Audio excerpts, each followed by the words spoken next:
Assalamualaikum warahmatullahi wabarakatuh. Nahmaduka ya ghafuru ya syakuru wa salli wa sallim wa barik ala sayyidina maulana Muhammadin wa ala alihi wa sahbihi asmin nama ba'du. Semua Dewan Komisioner OJK yang saya hormati, wabil khusus Bapak Ketua Dewan Komisioner OJK, Bapak Wimbo Santoso, Ibu Wakil Ketua, Ibu Nur Haida dan semua anggota, Kepala Regional Jawa Tengah, Bapak Aman Santosa, tidak lupa teman kami, Gus kami, Kiai Haji Tas Yasin, semua teman-teman yang ikuti virtual, salam kebangsaan, salam semua. Ini diminta ngaji ya Pak, merawat persaudaraan kebangsaan. Saya sering punya tamu mulai polisi, mulai pejabat, ya mulai yang Islam sampai non-Muslim.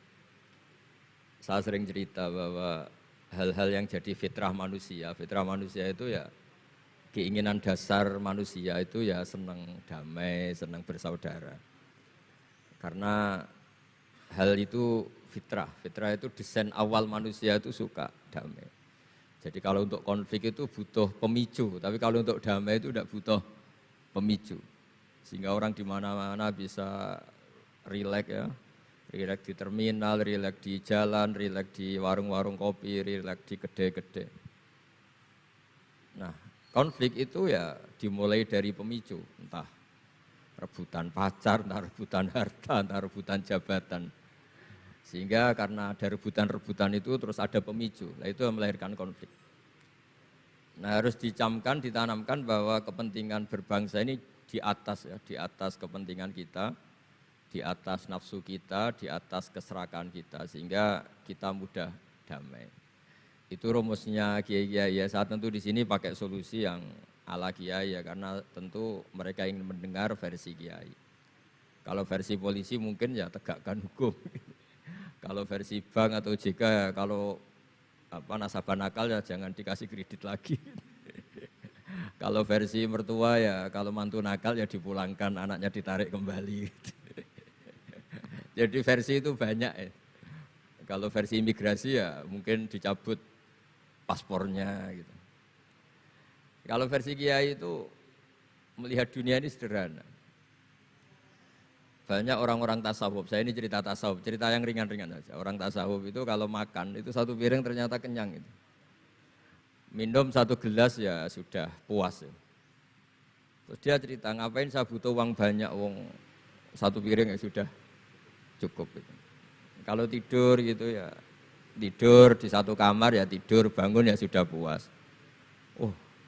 Artinya Anda punya kamar 100 ya tidurnya tetap di satu kamar. Jangan mentang-mentang punya kamar 100 dibagi 5 menitan itu. Karena eman kalau kamar yang lain nganggur gitu. Artinya kalau punya kamar 1 cukup, ngapain ingin punya kamar banyak. Jadi sebetulnya kalau kita punya rumah banyak itu nambah kebingungan karena yang sana yang rumah siapa, yang sana siapa.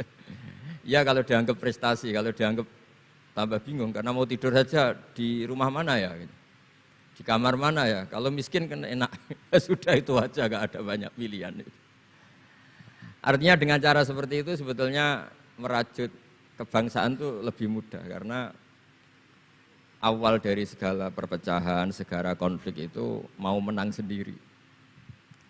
Sehingga dulu cerita-cerita orang sufi, kalau dengar itu tetangga kamu tidak cocok, partai sebelah tidak cocok, terus ormas sebelah tidak cocok, itu jawabannya lucu.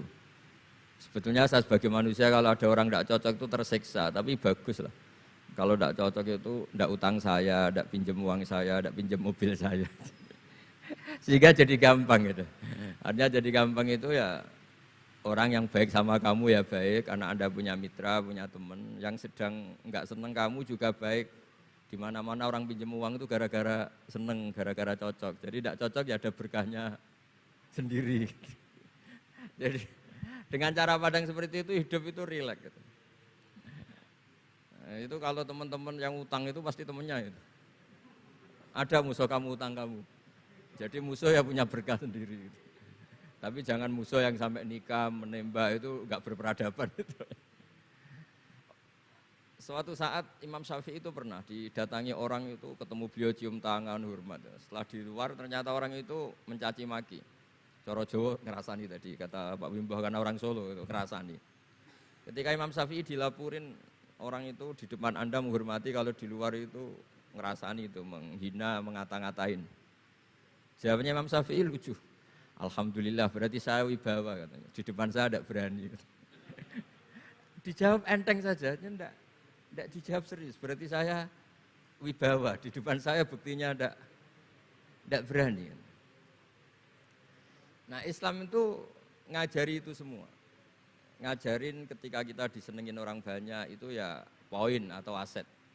Karena kita harus kerjasama atau sama-sama kerja dengan banyak pihak.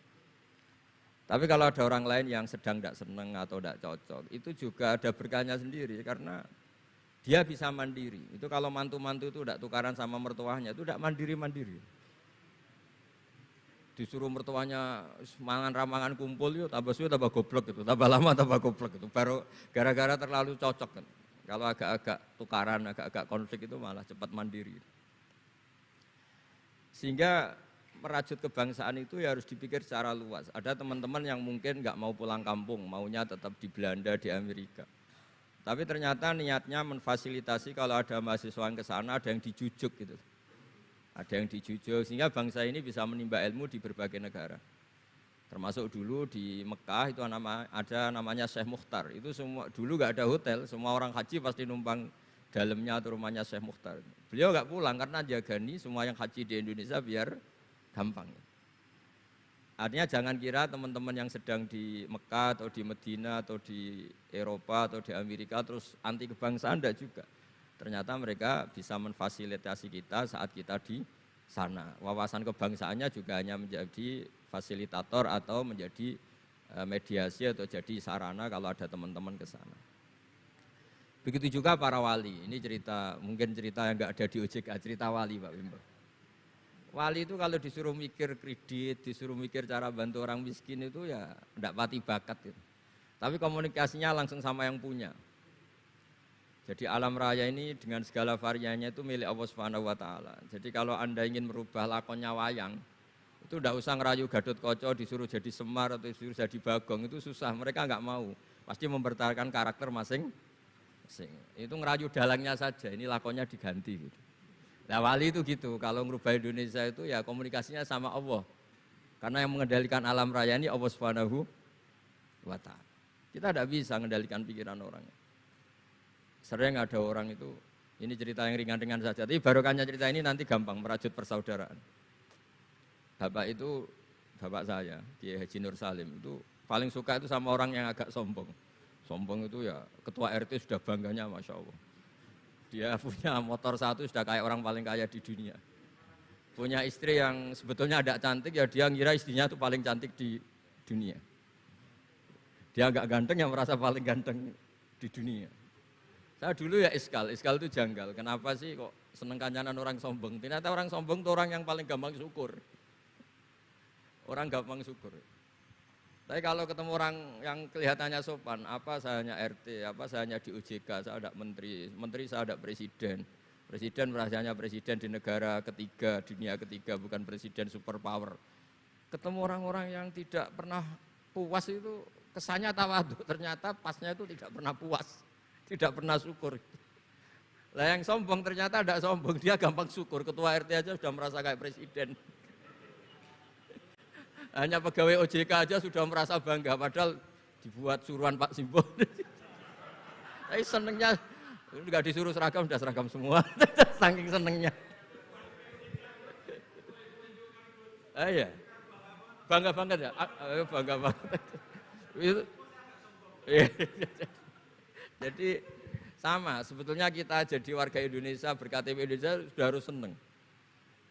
Nggak gampang, orang punya negara itu udah. Coba orang-orang yang sekarang di Amerika di mana-mana itu orang Indonesia itu ya kangen rumah. Itu untuk kangen ke sini itu harus berbiaya 100 juta untuk pulang. Kita tidak usah kangen, sudah di Indonesia itu sudah luar biasa. Nah, sama-sama kerja atau saling memberi kontribusi. Saya sering punya analogi ya. Saya sering diskusi sama banyak rektor di Indonesia. Bagus mana kerja sistem modern sama sistem kiai? Kata saya ya semuanya punya plus minus. Tapi kalau saya kiai ya milih bagus kerjanya kiai. Kata saya. Kalau kiai itu ngajarkan orang yang mampu nolong yang lemah. Ya sudah itu aja ajarnya. Kapan saja Anda mampu, berkesempatan mampu ya wajib menolong. Tapi kalau sistem modern itu ada jobnya. Sehingga gara-gara ada jobnya, suatu saat mungkin kalau ada orang tenggelam, wah saya ada SAR, saya ada tim SAR gak perlu menolong. Gitu. Kalau ada orang miskin, saya ada pegawai bank gak perlu ngasih kredit. Itu bahaya untuk bangsa ini. Sehingga dibutuhkan kerja-kerja yang ala kiai saja. Kalau ada kecelakaan di jalan, meskipun Anda tidak satlantas, ya ditolong Anda yang menangi, yang tahu. Kalau ada yang miskin, tetangga kamu Anda mampu, ya tolong saja, tidak usah nunggu diajukan proposal, didaftarkan miskin resmi sampai ada plakatnya, terus baru dibantu. Itu selak mati. Nah, selak kelaparan. Nah, pendidikan agama juga gitu. Misalnya semester ini mengkaji tentang sholat, misalnya di UIN atau di IAIN. Mengkaji tentang haji. Kalau di kiai enggak, Anda mau haji tinggal tanya kiai. Tapi kalau ada kuliah, nunggu semester itu, nunggu dosen itu baru tahu bab haji. Nah kalau pertolongan itu nunggu polisi, nunggu OJK itu prosedur dulu, kadang ditanya sertifikatnya macam-macam. Nah di sini pentingnya kerja. Jadi kalau lembaga resmi ini untuk hal-hal yang besar, yang tidak mendesak, yang mengikat. Tapi harus ada sistem sosial yang on time, yang setiap saat bisa diakses. Yaitu kebaikan masif, kebaikan yang semua orang itu merasa harus menjaga. Jadi yang menjaga kestabilan Indonesia itu semua orang, bukan polisi, bukan tentara, bukan siapa saja, termasuk departemen-departemen resmi, kepolisian, termasuk semuanya. Dengan merasa seperti itu, saling tergantung, dan yang lebih cepat ya sistem sosial tadi. Sehingga kalau sistem sosial itu ada kiai, atau ada tokoh agama lain, atau ada yang dituakan, itu relatif stabil, karena coro Jawa nak tukaran itu sungkan, kalau terlalu konflik itu sungkan. Nah sehingga dulu ada cerita, ini cerita ada seorang perempuan itu ketemu Nabi itu di jalan. Itu cara etika orang kita lah, apalagi orang Solo, orang Jogja itu kan ada etis, ketemu di jalan dicegat. Ya Rasulullah, saya ini punya bapak sudah tua, dan kalau Anda haji seperti ini pasti ingin bapak saya itu ikut, tapi beliau sudah tua sehingga tidak bisa ikut. Ini gimana, saya harus menghajikan beliau apa enggak? Sama Nabi saat itu dijawab, kalau bapak kamu punya utang, kamu yang bayar, cukup enggak? Ya cukup ya Rasulullah, ya sudah seperti itu.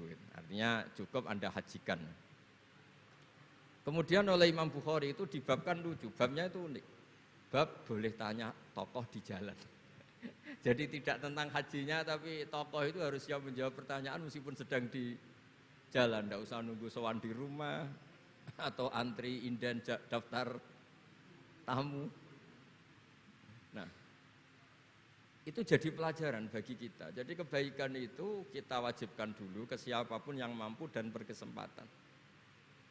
Sehingga kalau kita misalnya ketemu orang tenggelam, meskipun kita tidak pegawai SAR atau tidak yang bertugas di pantai itu, ya kalau Anda mampu, ya selamatkan.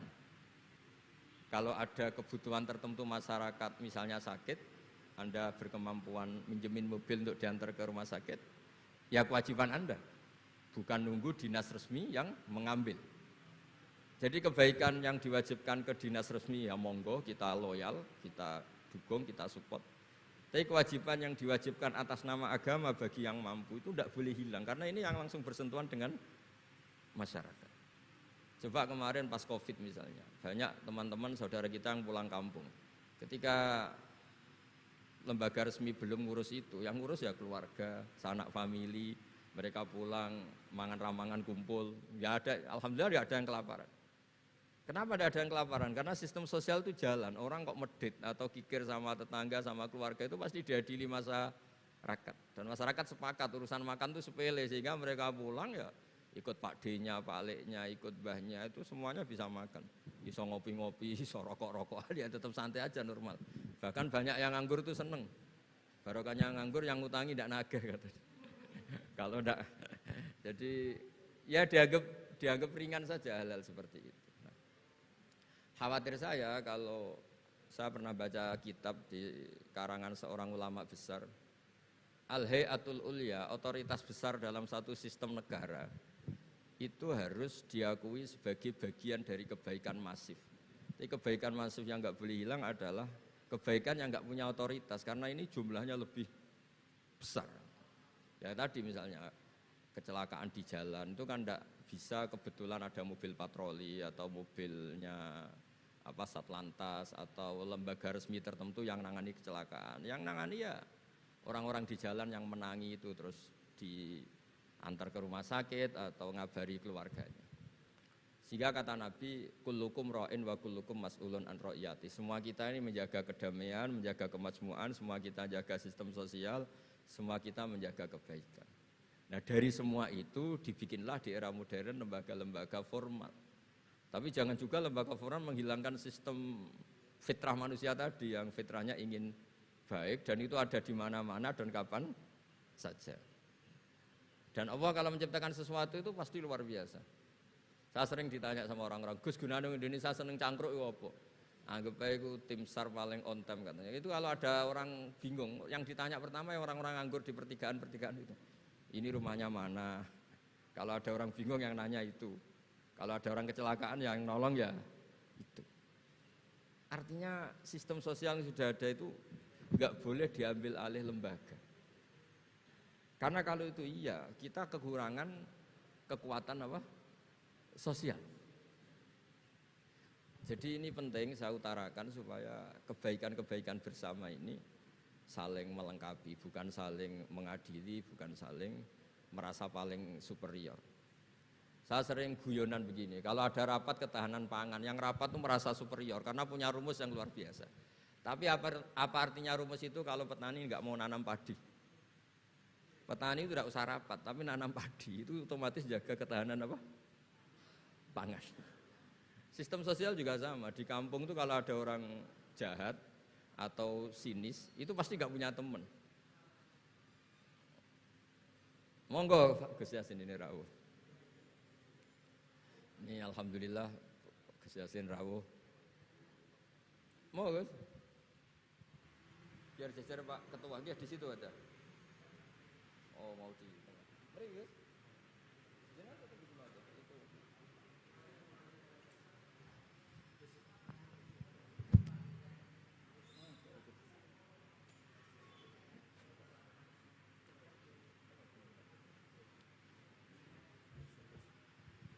Ya saya teruskan supaya kenapa saya nyampaikan ini supaya energi sosial kita untuk menjaga kemajmukan, menjaga toleransi itu lebih masif. Di beberapa daerah itu ya banyak masjid jejer gereja di Tuban, di Jakarta. Dan ketika buktinya nggak ada apa-apa yaitu simbol perdamaian. Di beberapa daerah ya banyak orang Islam, bosnya itu non-Muslim. Atau sebaliknya non-Muslim, bosnya Muslim. Atasan juga banyak begitu, atasannya Muslim. Itu kan contoh sosial yang sudah masif. Justru karena didiskusikan, diseminarkan itu menjadi kayak kita baru mulai. Nah itu malah aneh. Jadi selama ini kan ya sudah begitu kan, banyak orang Islam di mana-mana itu kerja di pabrik mana, ternyata pemiliknya non-Muslim. Juga sebaliknya non-Muslim di instansi apa, pemimpinnya Muslim. Mulai dulu kan ya baik-baik saja. Justru karena didiskusikan tuh menjadi kayak kita ini yang punya rumus, kayak kita yang pencetus. Padahal sistem sosial kita sudah sedemikian harmonis, sudah sedemikian baik. Ketahanan pangan juga sama. Ketika belum ada rapat darurat pangan petani yang lugu-lugu yang nanam padi. Barokahnya itu stok padi itu banyak.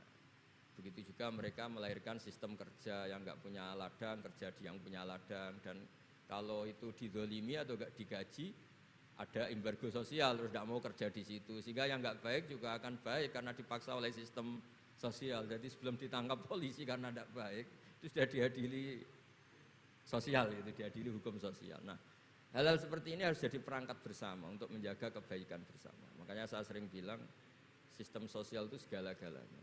Di antara sistem sosial itu adalah lembaga resmi. Jangan dibalik, lembaga resmi itu menata sistem sosial. Sebelum ada lembaga resmi itu sudah ada sistem sosial. Sehingga sebelum ada negara ini, kiai-kiai atau tokoh agama yang lain ya urun rembuk untuk mengusir penjajah, untuk memberi makan tentara yang berjuang di kampung-kampung, dikasih ketela, dikasih apa saja lah yang bisa mereka bertahan hidup.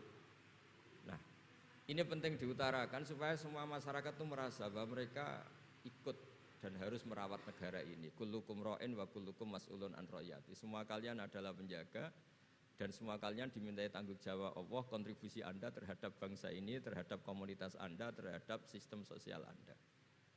Sehingga kemudian terus jalan. Lah dimulainya dari mana? Kata Nabi, dimulai dari keluarga Anda. Sehingga semua orang nggak lempar tanggung jawab. Kalau anak saya miskin ya salah saya. Kalau anak saya terlantar ya salah saya. Kalau istri saya terlantar ya salah saya. Sehingga jangan karena ada sistem modern, setiap ada yang miskin menyalahkan menteri sosial misalnya. Setiap ada apa nyalahkan menteri terkait. Itu hukum seperti itu bikinan kita.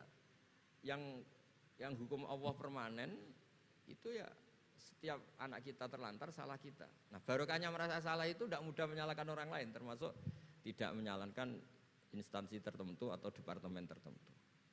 Ini penting supaya orang itu evaluasi, merasa salah. Barokahnya merasa salah itu orang tidak menyalahkan orang lain. Jadi negara ini tidak mudah chaos dengan kultur menyalahkan pihak lain.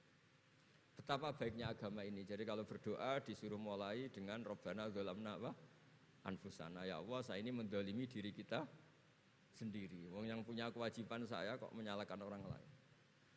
Saya kalau guyon itu sering begini. Teman-teman kita yang satu kampus atau satu pondok atau satu kampung, itu kalau kaya itu pasti jadi sumber disalahkan. Misalnya Anda punya teman yang dulu sama-sama miskin, tahu-tahu jadi bupati atau gubernur. Terus itu tarif utang kamu ya dinaikkan. Dulu zaman sama-sama miskin paling pinjam uang hanya 10.000, gara-gara jadi bupati atau gubernur BI misalnya atau ketua OJK, utangnya dinaikkan bukan sesuai Anda tapi sesuai jabatan teman kamu. Masa punya teman gubernur kita utang 100.000, pantasnya ya utang modal 100 juta. Dan kalau nggak ngutangin, wah katanya teman dekat, ternyata nggak mau dipinjemin. Jadi punya kultur menyalahkan orang lain. Dia SDM-nya hanya ketua RT, gara-gara punya teman gubernur atau presiden atau apa. Inginnya ya lebih tinggi lagi. Jadi bukan berdasar kapasitas dia, tapi kapasitas temannya. Itu juga bagian dari kesalahan yang kita ciptakan. Sehingga agama mengatur orang itu tidak boleh melebihi batas SDM-nya. Orang itu tidak boleh melebihi batas apa? SDM-nya. Kadang-kadang kita sama, ketika anak kita terlantar, bilang di Pak D sugih ya ora nyafaati, punya Pak D kaya juga tidak memberi syafaat, punya teman kaya tidak beri. Jadi tidak menyalahkan dirinya tapi menyalahkan teman atau keluarganya yang kaya. Itu juga awal bencana kemajmukan. Jadi kebanyakan nuntut.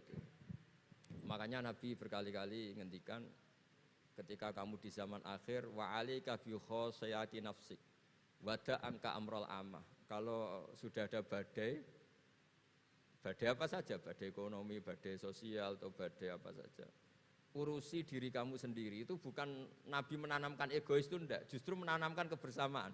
Barokahnya orang itu sibuk ngurus keluarganya sendiri, itu enggak kepikiran nyalakan orang lain. Jadi orang kadang salah tafsir itu justru seakan-akan kita diajarin untuk egois itu enggak. Berkahnya ngurus diri sendiri, ketika kita sudah terurus tidak membebani sama orang lain, dan berkahnya ngurus diri sendiri juga tidak gampang mengkomplain orang lain karena kita merasa punya kewajiban sendiri. Tapi kalau kita ini terlalu modern, orang nggak punya uang, ini tanggung jawab Menteri Keuangan, kalau miskin tanggung jawab Menteri Sosial, kalau ada jalan rusak tanggung jawab PU. Oke, secara hukum kenegaraan misalnya mereka berkewajiban tugas itu, tapi kalau itu untuk alasan menyalahkan, semangat kita menyalahkan.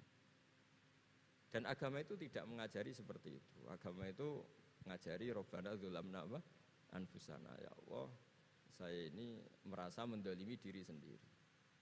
Nah dengan seperti itu enak. Enak cara hukum sosial kayak tadi. Ketika Allah menciptakan orang tidak suka kita kadang ya Allah salah saya apa kok sampai orang tidak cocok saya. Kamu lupa Allah mendesain orang tidak cocok kamu supaya ada utang kamu, tidak ganggu kamu. Barokahnya tidak cocok itu tidak minta uang kamu. Nah itu yang saya ingin ditiru. Jadi perilaku-perilaku ulama-ulama besar kayak Imam Syafi'i itu, kalau tadi berkali-kali saya ngomong, ya Aba Abdillah, panggilannya Imam Syafi'i ya Aba Abdillah, orang itu tidak cocok kamu. Ya baguslah dia merdekakan saya, dia tidak akan pinjam uang saya, tidak pinjam mobil saya, tidak akan ganggu saya, tidak cocok. Kalau dia hajatan juga tidak ngundang kamu, jadi tidak cocok itu ya barokahnya ya banyak. Nah kenapa banyak kiai tidak dimintai rembukan masyarakat padahal dituakan? Karena kalau semuanya minta rembukan kiai itu disarankan mondok semua. Padahal barokahnya negara ini ya ada yang kuliah, ada yang jadi polisi, ada yang jadi tentara. Kalau rembukan semua sama kiai disarankan mondok semua. Nanti yang jadi polisi siapa, yang jadi dokter siapa. Nah barokahnya kadang-kadang kiai ditinggalkan, nggak diajak rembukan itu ya varian-varian profesi itu banyak. Kiainya juga ada harus tersinggung. Ini katanya nuakan saya, apa-apa diputuskan sendiri, ada usaha seperti itu ya biasa aja. Jadi kemajmukan, menjaga kemajmukan itu dimulai dari semua orang merasa berkewajiban menjaga perdamaian ini, menjaga keharmonisan ini. Tentu dimulai dari merasa wajib pada dirinya. Ini penting supaya tidak ingin menyalahkan orang lain atau terbersit menyalahkan orang lain. Terus kedua, bahagia dengan dirinya tadi.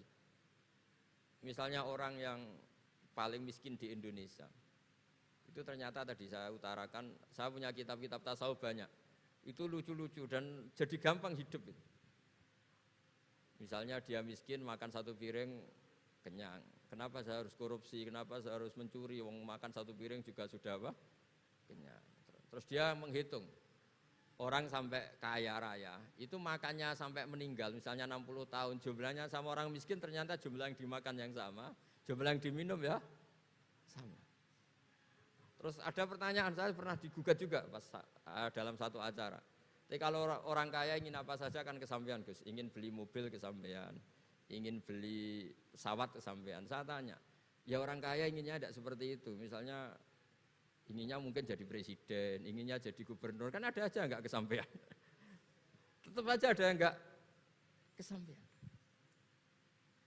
Kadang-kadang, wah enak jadi anaknya presiden, anaknya gubernur, apa saja kesampaian. Banyak juga anaknya presiden mungkin ingin anaknya jadi presiden ya enggak kesampaian. Anaknya kiai ingin anaknya jadi kiai ya enggak kesampaian. Mungkin anaknya jenderal, anaknya ingin jadi jenderal.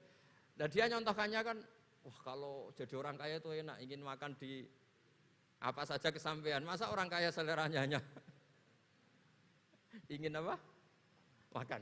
Artinya ada saja yang enggak sama.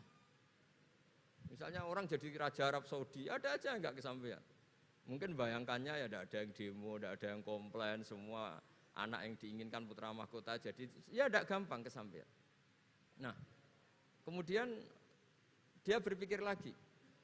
Saya ulang lagi ya, dia berpikir lagi si orang miskin tadi. Misalnya dia ke hutan atau ke gunung, wah enak jadi bupati, gubernur, apa-apa difasilitasi negara. Terus dia mikir, tapi mereka punya atasan. Ditegur atasannya takut, diatur atasannya takut. Kok enak saya nggak punya apa? Atasan. Tapi intinya itu bagi saya semua itu harus dikawal oleh hukum. Jadi melakukan perintah Allah itu nikmat. Sehingga Anda misalnya ketua OJK atau gubernur atau wakil gubernur atau kiai, nikmat tertinggi itu karena melakukan perintahnya Allah Subhanahu wa taala. Kita disuruh jaga Indonesia, disuruh jaga keluarga. Kalau nikmatnya itu subjektif sepihak, kita puas kalau ingin seperti yang kita inginkan. Itu enggak akan ada puasnya karena nafsu kita itu kalau guyonan orang-orang tasawuf, kamu dikasih dunia seisinya dan lipatannya, tamak kamu atau keinginan kamu itu tidak akan tercapaikan, tidak akan terpuaskan. Karena manusia itu ya sudah nggak ada batasannya. Makanya kalau guyonnya dulu kan ada orang tirakat, kalau megang apa saja jadi emas. Dia bayangkan jadi kaya, jadi top. Ternyata pertama dia megang saka rumahnya, tiang rumahnya jadi emas. Habis itu megang apa lagi jadi emas. Lama-lama megang nasi jadi emas, megang minum jadi emas. Akhirnya dia nggak bisa makan karena dia ingin semua yang dipegang jadi emas. Pas kecapean megang-megang, dia ingin makan, yang dipegang juga jadi emas. Ya akhirnya kan jadi bingung gitu, karena nggak kesampaian kan.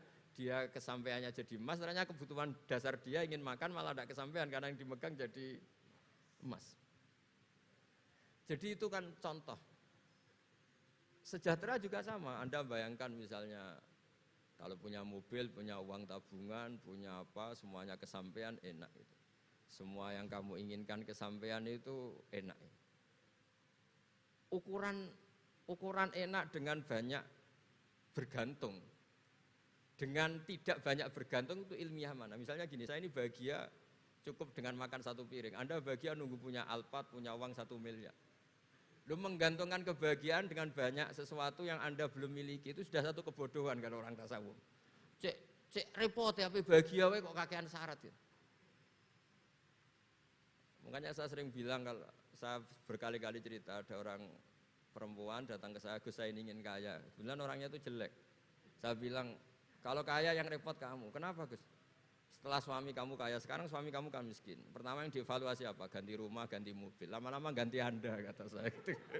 Karena setelah rumahnya bagus, mobilnya bagus, yang dievaluasi pasti Anda, katanya. Wah, kalau gitu miskin aja Gus. Iya kan, sudah rumah bagus, mobil bagus, ternyata istrinya. Nanti kalau suami kamu kaya, yang dievaluasi tidak hanya mobil dan rumah, tapi Anda, katanya. Nah, maksudnya ini ya guyon, tapi supaya kita ini bahagia dengan diri kita apa? Sendiri. Jadi saya mohon semohon-mohonnya semua yang mendengar ngaji ini, bahwa agama ini mengajarkan wa'alika bi khossati nafsik. Urus diri kamu sendiri itu bukan mengajari egois, itu bukan. Kalau semua kewajiban orang merasa bertanggung jawab, paling tidak bawaannya itu tidak nyalahkan orang lain. Dan negara juga agak repot-repot karena semua orang dicukupi oleh orang tuanya, oleh keluarganya. Sehingga negara ini sifatnya hanya membantu, bukan ngurus yang pokok. Tangan negara tidak cukup untuk ngurus sebesar itu, tidak cukup. Yang cukup adalah individu-individu ini menanamkan nilai-nilai sosial sehingga semua bertanggung jawab atas dirinya, atas kampungnya, atas komunitasnya, terus negara fasilitasi itu semua. Insya Allah menjadi baldatun thayyibatu wa rabbun ghafur. Saya kira demikian, semoga bermanfaat dan mohon maaf. Assalamualaikum warahmatullahi wabarakatuh.